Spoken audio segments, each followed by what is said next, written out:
Hello guys, so ayan, at dahil nauso nga ngayon yung Graham bar, so ayan, tinry nga namin mag-asawang gumawa, ayan, at inilagay niya na yung cream densada na gatas, so dalawa yung ginamit namin dyan. Kailangan nyo muna pala guys yan i-chill o ilagay sa freezer ng 4 hours, tapos yun, after nun labas nyo na, and then pwede nyo siyang i-mix. So gamit kami ng mixer dyan, hand mixer. And then yan,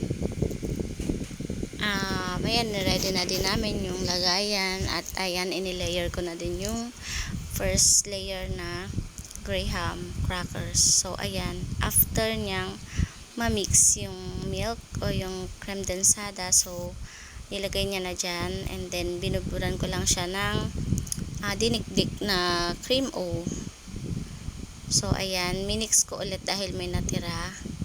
So, ayan, buhos ulit. After maglagay, guys, nagbuhos ulit kami ng cream densada or yung cream.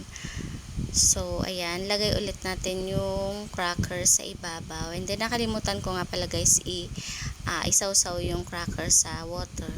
So, ayan, pinalamig na natin. And then, after a while, so, ayan na siya.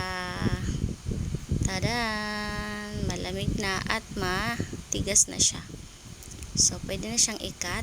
And then, pwede nang tikman. Sobrang sarap ng aming gawa. Tamang-tama lang yung timpla niya. Hindi sobrang tamis at hindi din siya matabang. So, ayan lang guys. Thank you for watching.